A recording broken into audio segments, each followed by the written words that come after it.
"Grandma, I need help this weekend," she said. Those words should have warmed my heart. At 67, I didn't get many calls from Layla anymore.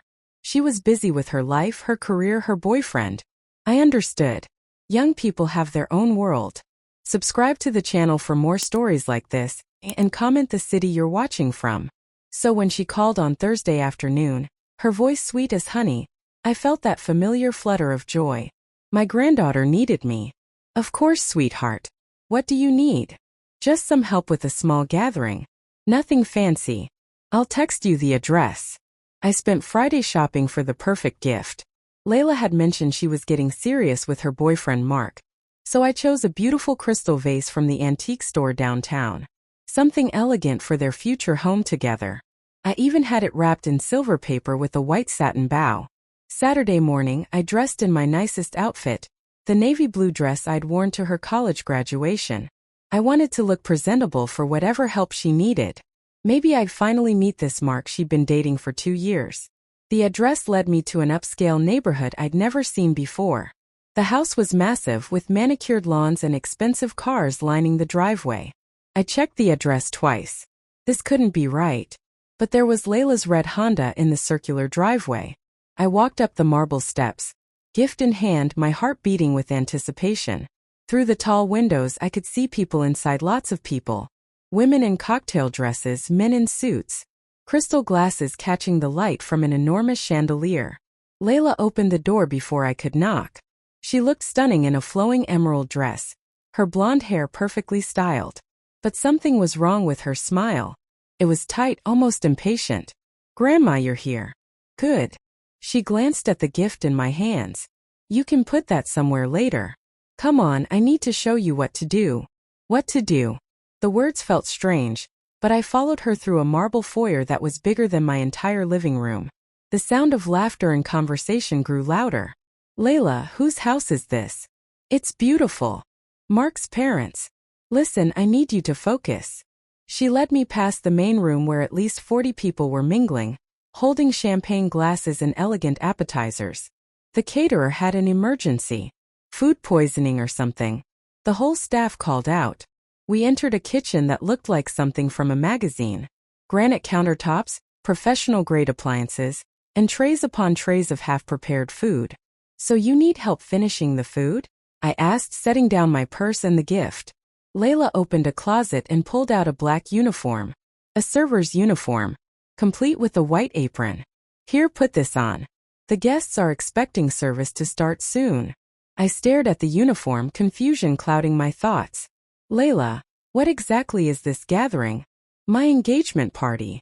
She said it so casually, like mentioning the weather. "Mark proposed last week. His parents insisted on hosting something proper." The words hit me like a physical blow. Engagement party. My granddaughter was engaged, and I was finding out while being handed a server's uniform. "You're engaged." My voice came out smaller than I intended. "Why didn't you tell me?" "I'm telling you now." She thrust the uniform toward me. "Look, Grandma, I really need you to focus. There are important people here. Mark's father owns half the businesses in town. I can't have this be a disaster." Important people. The way she said it made something cold settle in my stomach. "But I brought you a gift. I thought." I gestured weakly toward the wrapped vase. "That's sweet. Really. But right now I need you to put this on and help me. The appetizers need to go out in 10 minutes. I held the uniform, its weight somehow heavier than it should have been. "You want me to serve your engagement party?" "The caterer canceled, Grandma. What choice do I have?" The question hung in the air between us. What choice did she have? She could have postponed. She could have ordered pizza and made it casual. She could have introduced me as her grandmother, not handed me a uniform. But looking at her face, at the way she tapped her foot impatiently, I realized something that made my chest tighten. This wasn't a last-minute emergency. The uniform fit too perfectly. My name was already written on a small tag pinned to the apron. "How long have you been planning for me to work your party?" Layla's eyes flickered away. "Does it matter? You always said you liked helping family." The words cut deeper than they should have. Because she was right. I had always helped. I had always said yes. I had raised her when her parents died in that car accident when she was 12. I had worked double shifts to pay for her college. I had given up my retirement dreams to make sure she had everything she needed. And now she needed me to serve champagne to her future in-laws. Layla, I'm your grandmother. I know who you are. Her voice carried an edge now. And I'm asking for your help. Isn't that what family does? Through the kitchen doorway, I could see the party continuing. Beautiful people in beautiful clothes, celebrating my granddaughter's engagement. An engagement I knew nothing about until 5 minutes ago. I looked down at the uniform in my hands, then back at Layla's expectant face. Something inside me was breaking, but I wasn't sure I was ready to let it shatter completely. I put on the uniform. Even now I can't fully explain why. Maybe it was habit. Maybe it was hope that this was just a misunderstanding that would somehow resolve itself. Maybe it was the look in Layla's eyes, not pleading but expectant. Like this was simply what I did. The uniform fit perfectly. Of course it did. There's a hairnet in the pocket, Layla said, already loading serving trays. And remember to smile. These people are used to professional service. Professional service. I adjusted the apron with shaking fingers and tucked my gray hair into the net. In the reflection of the stainless steel refrigerator, I looked like exactly what I was supposed to be, the help. Start with the shrimp cocktail, Layla instructed, handing me a heavy silver tray. Go clockwise around the room. Don't linger with conversations. Mark's mother doesn't like when servers get chatty. Mark's mother. I wondered if she knew I was the grandmother of the bride-to-be. Probably not, judging by how Layla was briefing me like I was hired staff. I walked into the main room, tray balanced carefully in my hands. The conversations were a mix of business talk and wedding planning. The venue at the country club is booked solid. Did you see the ring? 3 carats at least. Mark's promotion came through just in time. A woman in pearls and a cream-colored suit approached the tray. She had Layla's bone structure but none of her warmth. Oh, wonderful. The service is finally starting. She took a shrimp and examined it critically. Are you from the usual catering company? No, ma'am. The regular caterer had an emergency. Well, you seem competent enough. She paused, studying my face. You look familiar. Do I know you from somewhere? My heart jumped. Maybe she would recognize me from Layla's graduation, or from the few family photos I'd sent over the years. I don't think so, ma'am. She shrugged and moved away, already forgetting me. I continued around the room, offering shrimp to people who looked through me like I was invisible. Which I supposed I was meant to be. Near the fireplace, I overheard a conversation that stopped me cold. Layla is so resourceful, a woman was saying to her companion. Did you know she managed to handle the catering crisis herself? Found someone to fill in at the last minute. Smart girl. Mark's lucky to have someone so capable. Oh, she's a problem solver, that one. Always has been. Problem solver. Was that what I was now? A problem that had been solved?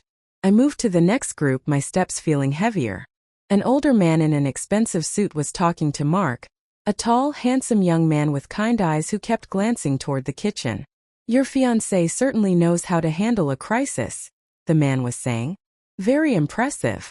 Mark nodded, but he looked uncomfortable.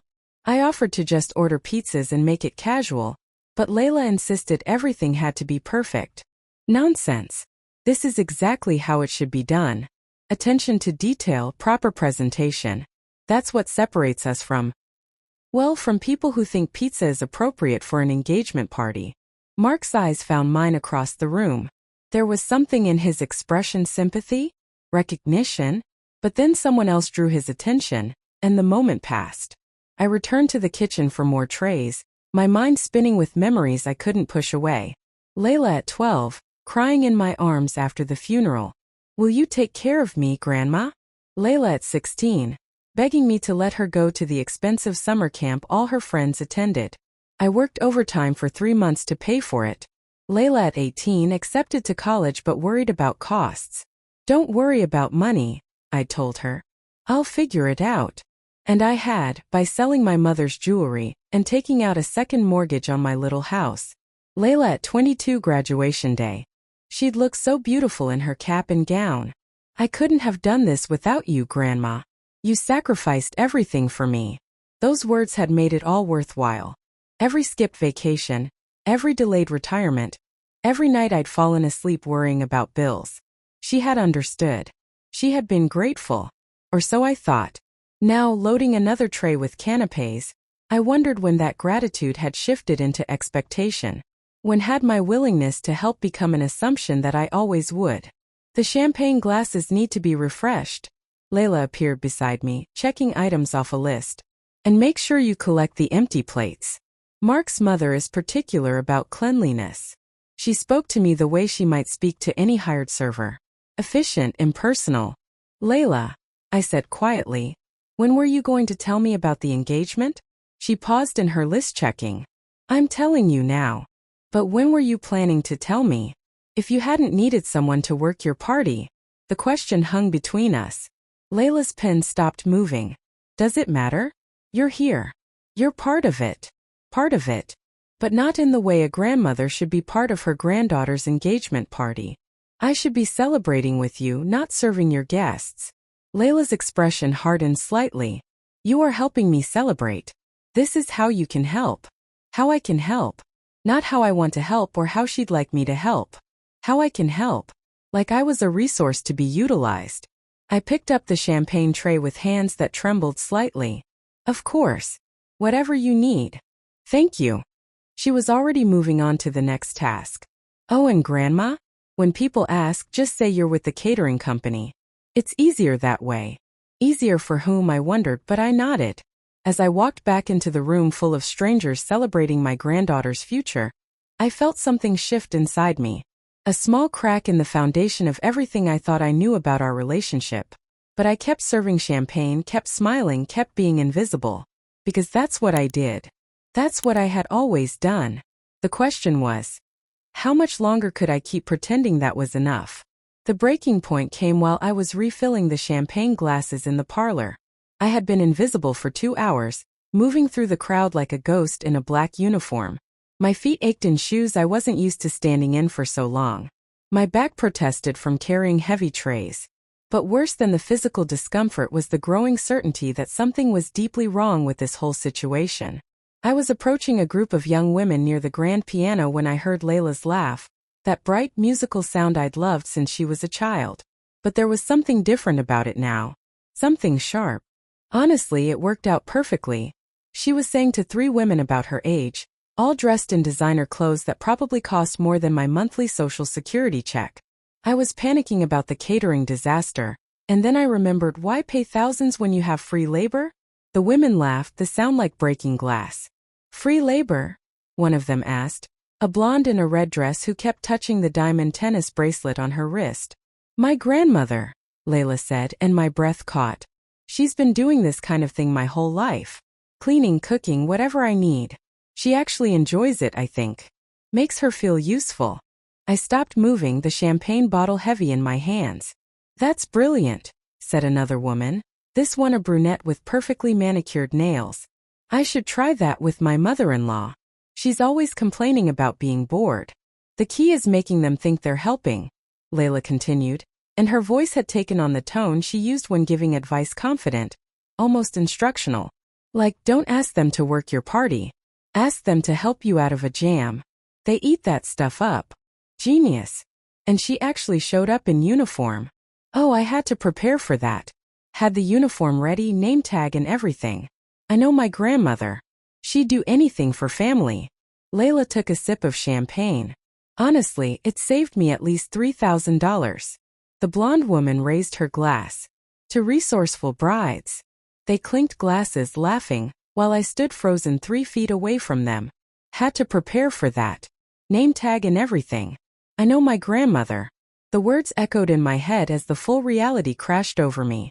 This wasn't a last-minute emergency. This wasn't bad luck with the caterer. This was planned.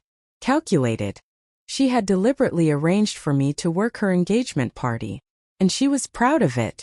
Excuse me, miss? I turned startled.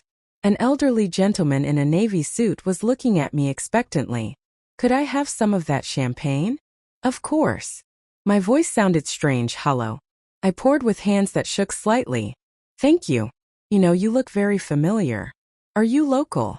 I nodded, not trusting my voice. I thought so. I'm sure I've seen you around town. He studied my face. Didn't you used to teach at the elementary school? Yes.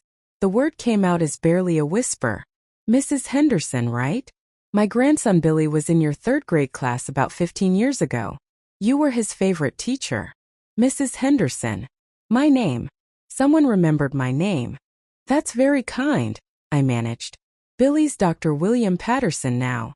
Pediatric surgeon up in Seattle. He still talks about how you encouraged him to read advanced books. The man smiled warmly. It's wonderful to see you again, though I have to say I'm surprised to find you working as catering staff. Before I could respond, Mark appeared at the man's elbow. Dad, I see you've met our server. Is everything going well with the service? Our server. Not my grandmother. Not Mrs. Henderson who taught his father-in-law's grandson. Our server. Oh yes, everything's lovely. I was just telling Mrs. Henderson here that I knew her from. Actually, Mark interrupted, his voice tight. I need to borrow her for a moment. Kitchen emergency. He guided me away from his father, his hand gentle but firm on my elbow. When we were out of earshot, he stopped and turned to face me. Mrs. Henderson, isn't it? I nodded, unable to speak. Mark ran a hand through his hair, looking uncomfortable.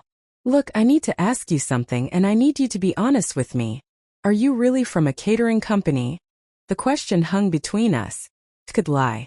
I could protect Layla, protect this elaborate charade she'd constructed. I could continue being the invisible grandmother who did whatever was needed. No, I said quietly.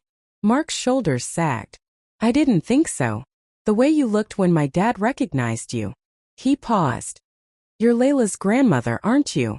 Yes. And she asked you to work her engagement party. It wasn't really a question, but I nodded anyway. Mark closed his eyes for a moment. When he opened them, they were filled with something that looked like shame. I'm so sorry. I had no idea. When she said the caterer canceled and she'd found a replacement, I assumed. He trailed off. I should have asked more questions. She needed help, I said automatically, the words I'd been telling myself all evening. No. Mark's voice was firm. She needed to treat you with respect. You're her grandmother, not hired help. The kindness in his voice almost broke me. This young man I'd never met was showing me more consideration than my own granddaughter had all evening. I should get back to work, I said. Mrs. Henderson, you don't have to do this. This is your granddaughter's engagement party. You should be celebrating, not serving. From across the room, I could see Layla watching us, her expression sharp with concern. Not concern for me, I realized, but concern that her carefully orchestrated plan was falling apart. She's watching us, I told Mark. He followed my gaze and his jaw tightened. Let her watch. But even as he said it, I knew nothing would change. Mark was a good man, but he was also in love with Layla. And Layla was very good at making people believe what she wanted them to believe. I should go, I repeated. Mark looked like he wanted to say more, but he nodded.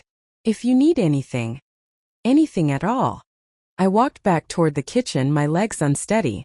Behind me, I could hear Layla's bright laugh again, already smoothing over whatever awkwardness my conversation with Mark had created. But something had shifted. Mark knew the truth now. And more importantly, I knew the truth. This wasn't love. This wasn't family helping family. This was exploitation, dressed up in pretty words and family obligations. The question was, what was I going to do about it? I found Layla in the butler's pantry, frantically arranging dessert plates on silver trays. Her perfect composure had cracked slightly, there were stress lines around her eyes, and her hands moved with sharp, jerky motions. There you are, she said without looking up. What were you talking to Mark about? You looked very serious. He recognized me. His father did too. They knew I wasn't from a catering company. Layla's hands stilled for just a moment before resuming their work. What did you tell them? The truth. She looked up then, her eyes flashing. What truth exactly? That I'm your grandmother. That you asked me to work your party. I asked you to help me. Her voice was sharp now, defensive. There's a difference. I stared at her, this beautiful young woman I had raised, this person I had sacrificed everything for. Is there? Because from where I'm standing, It looks like I'm the hired help at my own granddaughter's engagement party. You're being dramatic. Am I? I untied the apron with deliberate slowness. Tell me, Layla. When exactly were you planning to tell me about your engagement? She resumed arranging plates, avoiding my eyes. I told you today. That's not what I asked. A long silence stretched between us. Through the doorway, I could hear the party continuing laughter, conversation, the clink of glasses, the sound of celebration I wasn't part of. Look, Layla finally said. I was going to tell you, obviously. But things have been busy, and Mark's parents wanted this party right away, and when the catering fell through. How long ago did he propose? Another pause. Last week.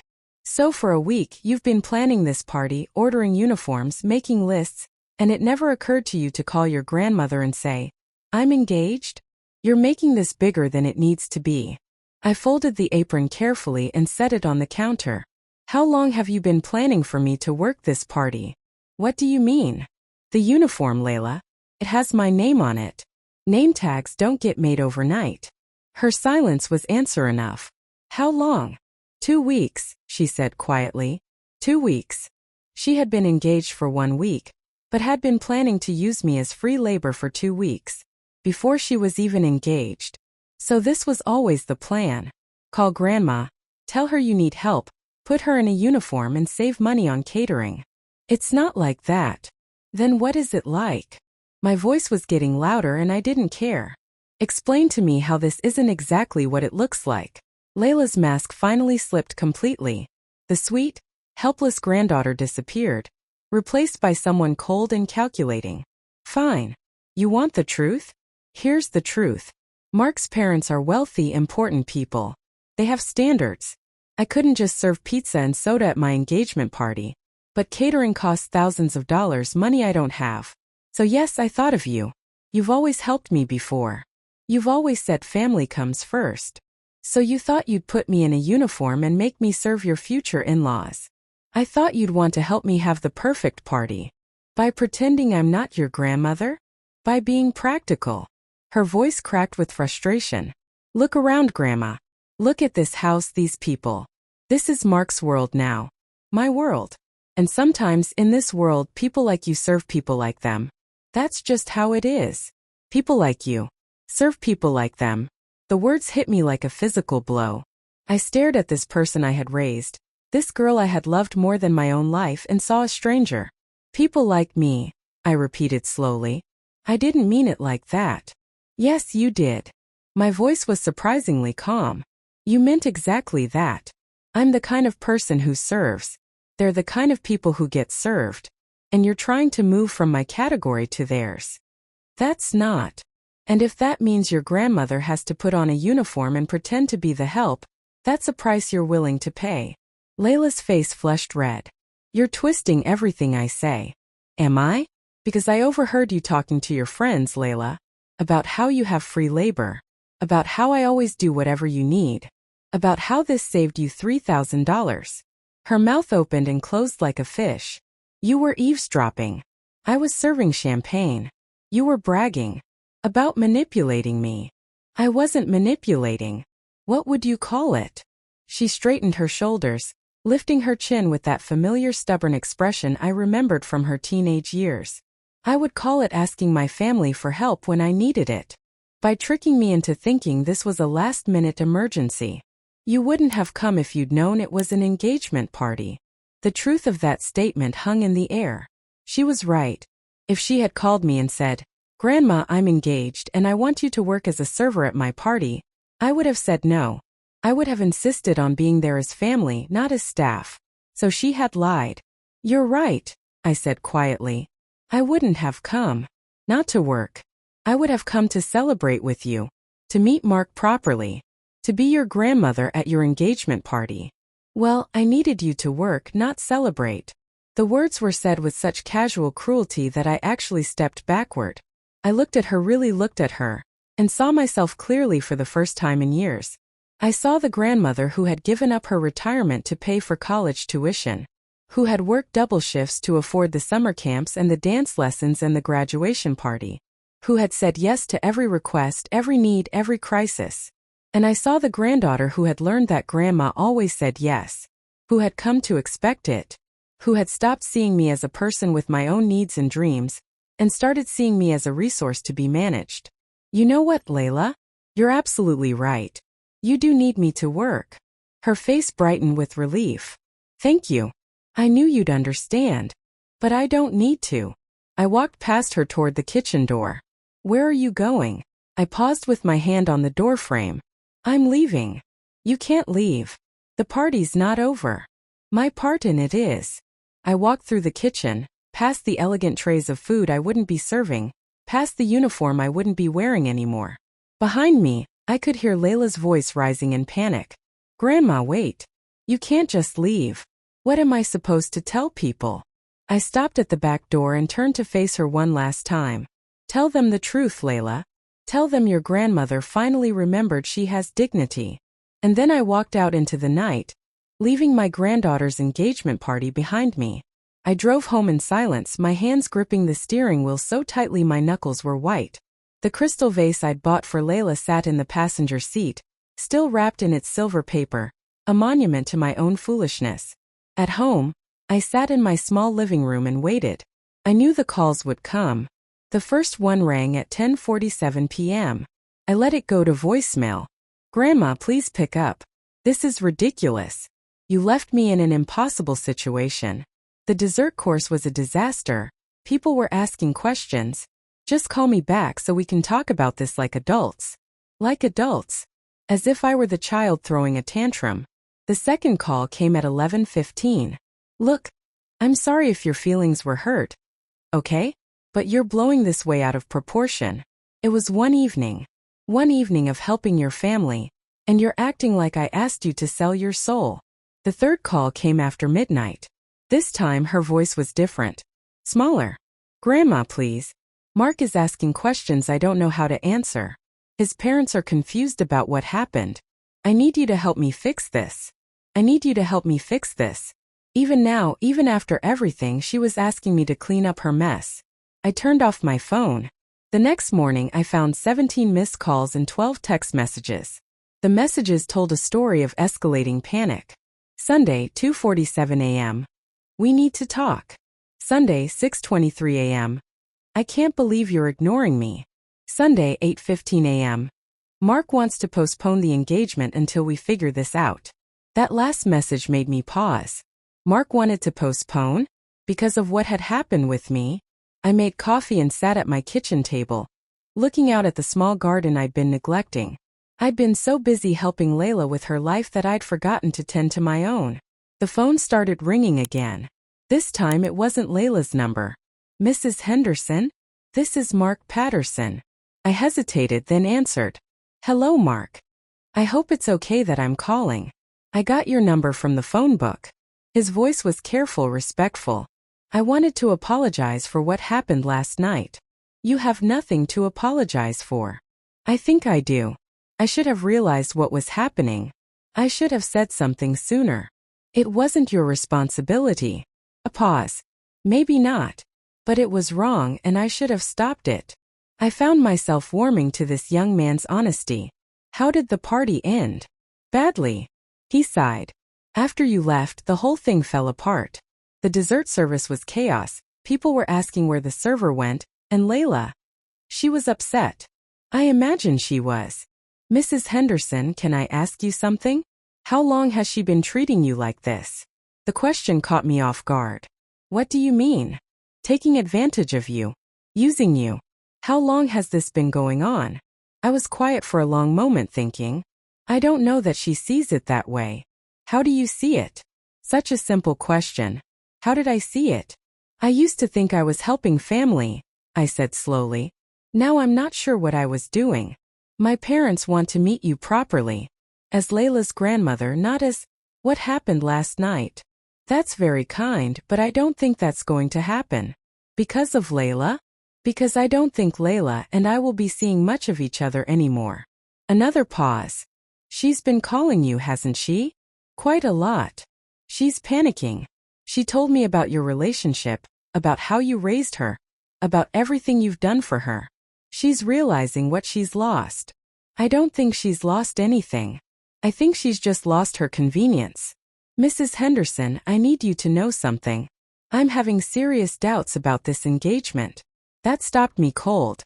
Mark, don't make any decisions because of me. What happened last night? What happened last night showed me who she really is. And I'm not sure I like what I saw. We talked for another few minutes before he hung up, promising to stay in touch. I sat staring at the phone, processing what he'd told me. The calls from Layla continued throughout the day. By evening, her messages had shifted from angry to desperate. Grandma, Mark says he needs time to think. His parents are asking questions about our family. About you. I don't know what to tell them. Please just call me back. I need to fix this. Tuesday brought a surprise. Layla showed up at my door. She looked terrible. Her usually perfect hair was unkempt, her eyes were red from crying, and she wore jeans and a wrinkled t-shirt instead of her usual polished outfits. You won't answer my calls, she said when I opened the door. No, I won't. We need to talk. I don't think we do. Please, Grandma. 5 minutes. Against my better judgment, I let her in. She sat on my couch, the same couch where she'd done homework as a teenager, where we'd watched movies together, where she'd cried about her first heartbreak. Mark is having second thoughts about the engagement, she said without preamble. So I heard. His parents think They think I'm not suitable for their family. Because of how you treated me. Because they don't understand our relationship. They don't understand that you like to help. I stared at her. Even now, she was reframing the narrative. Is that what you think happened? That I like being treated as hired help? You've always helped me before. I've helped you. I've never worked for you. There's a difference. I don't see the difference. And there it was. The truth she couldn't or wouldn't acknowledge. The difference, Layla, is respect.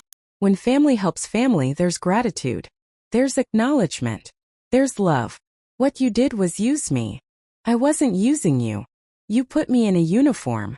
You had a name tag made. You told your friends about your free labor. You were proud of manipulating me. Her face crumpled. I'm sorry. I'm sorry, okay? I was stressed about the party, and I made a mistake. This wasn't a mistake. This was a choice. A series of choices. You chose to lie to me, to trick me, to humiliate me in front of strangers. I never meant to humiliate you. But you did. And even if that wasn't your intention, you did it. And when I tried to talk to you about it, you told me that people like me serve people like them. She winced. I was angry. I didn't mean that. Yes, you did.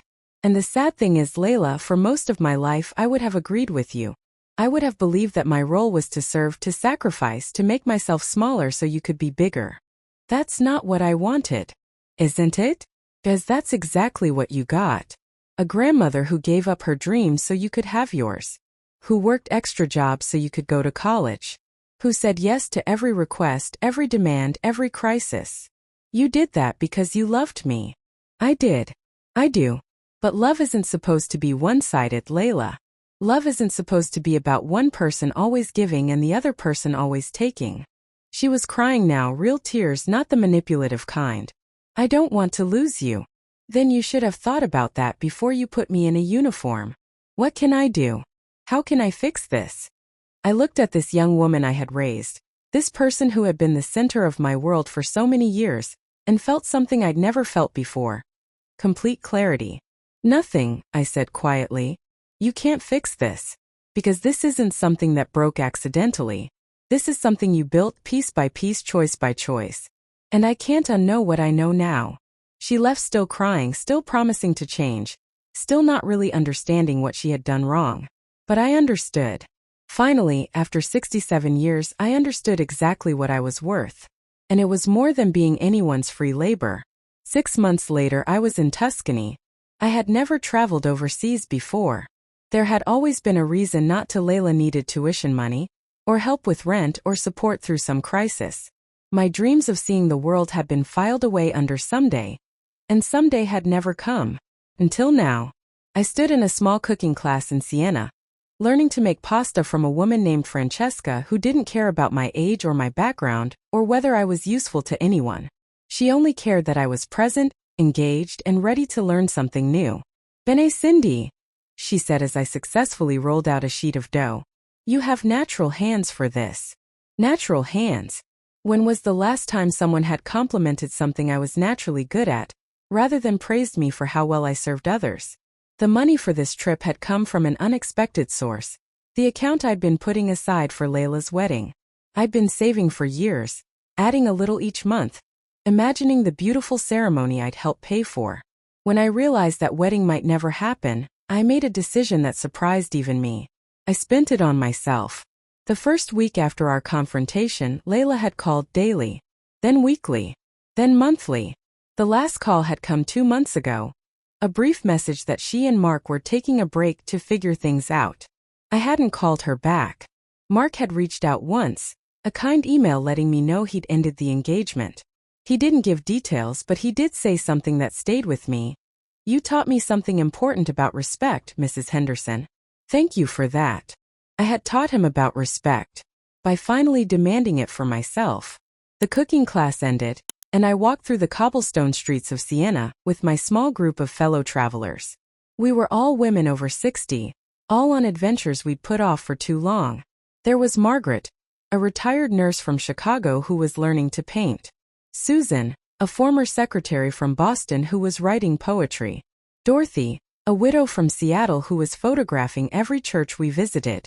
Dinner tonight? Margaret asked as we reached the hotel. Absolutely, I said and meant it. This was something else I discovered in these months of freedom. I was good company. I was interesting. I had stories to tell and opinions to share and jokes that made people laugh. For so many years I had defined myself only in relation to Layla, as her grandmother, her caretaker, her support system. I had forgotten that I was a complete person all by myself. That evening, over wine and pasta I'd helped prepare, Dorothy asked the question that had become common among our group. What made you decide to take this trip? I considered various answers, all true but incomplete. That I'd always wanted to see Italy. That I'd finally had the time and money. That I was treating myself after years of treating others. I learned to say no, I said finally. To what? Susan asked. To being treated as less than I'm worth. They nodded, understanding immediately. We'd all been there in different ways. Women of our generation had been taught to make ourselves smaller, to put others first, to find our value in how well we served the people we loved. Back in my room that night, I sat on the small balcony overlooking the Tuscan hills and thought about Layla. I still loved her, that hadn't changed. But love, I'd learned, didn't mean accepting unacceptable treatment. Love didn't mean sacrificing your dignity. Love didn't mean saying yes to everything. Real love required boundaries. It required respect. It required seeing the other person as a complete human being, not just as a function in your life. My phone buzzed with a message from my neighbor back home. Hope you're having a wonderful time. Your garden looks beautiful. The flowers you planted before you left are blooming gorgeously. My garden. Another thing I discovered in these months of putting myself first, I had a gift for growing things. The small plot behind my house had become a neighborhood attraction, full of flowers I'd researched and planted and tended with the same care I'd once given to other people's problems. The next morning brought our last day in Siena. As I packed my suitcase, I found myself thinking about going home. Not with dread, but with anticipation. I had a life there now, a real life that belonged to me. There was the garden club I'd joined, the volunteer work at the literacy center where I helped adults learn to read, the book club that met monthly at the library, the painting class I'd started taking on Thursdays. And there was James. I smiled thinking about him. A widower I'd met at the community center, a retired teacher with kind eyes and a gentle sense of humor. We'd been having coffee together for 2 months now, and last week he'd asked if I'd like to go to the symphony with him when I returned from Italy. I'd said yes without hesitation. Not because I was lonely, not because I needed someone to take care of, but because I enjoyed his company and wanted to share experiences with him. The plane ride home gave me time to reflect on everything that had changed. 6 months ago, I had been a woman who defined herself by how useful she was to others. I had measured my worth by how many sacrifices I could make, how many problems I could solve, how indispensable I could become. Now I was a woman who had learned to be dispensable, and discovered that was exactly where my power lay. When someone knows you'll always say yes, your yes becomes worthless. When someone knows you'll always be there, your presence loses its value. When someone knows you'll sacrifice anything for them, your sacrifices become expected rather than appreciated. But when you learn to say no, when you learn to choose yourself sometimes, when you learn to set boundaries, suddenly your yes means something again. The plane touched down in Sacramento, and I felt a familiar flutter of coming home. But it was different now. I wasn't coming home to wait for the next crisis, the next request for help, the next opportunity to prove my love through sacrifice. I was coming home to my own life. 3 weeks later, I was tending my garden when I saw a familiar car pull into my driveway. Layla got out slowly, looking uncertain in a way I'd never seen before. She approached the garden gate carefully, like she was afraid of being turned away. "Your flowers are beautiful," she said. "Thank you." We looked at each other across the gate. The barrier I hadn't even realized I'd needed until now. "I heard you went to Italy," she said. "I did. I'm glad. You always talked about wanting to travel." Had I? I'd forgotten that I used to share my dreams with her, back when I still had them. "Layla," I said gently, "why are you here?" Her composure cracked slightly. "I wanted to see you, to try to understand what happened, to see if there's any way." She trailed off. "Any way to what?" "To fix us. To fix this." I set down my gardening gloves and really looked at her. She was thinner than she'd been 6 months ago, and there was something different in her eyes. Something that might have been humility. "I've been thinking about what you said," she continued. "About respect. About love being two-sided. And I think maybe I never learned how to love someone without using them." The admission hung between us, honest and painful. "I don't know how to change that," she said. "But I want to try. If you'll let me." I studied her face, looking for signs of manipulation of the old patterns. But what I saw was something I'd never seen before: genuine remorse. Not regret for the consequences of her actions, but understanding of the actions themselves. "It's not about letting you," I said finally. "It's about you choosing to. Every day. In every interaction. Not just with me, but with everyone in your life." She nodded. "I know. I'm trying to learn." We talked for a few more minutes before she left. I didn't invite her in and she didn't ask. We weren't there yet, and maybe we never would be. But for the first time since that awful night at her engagement party, I felt something like hope. Not hope that things would go back to the way they were. I didn't want that anymore. Hope that maybe eventually we could build something new. Something based on mutual respect rather than exploitation. Something where love flowed both ways.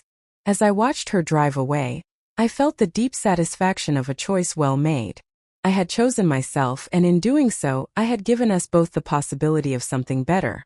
The sun was setting over my garden, painting the flowers in shades of gold and pink.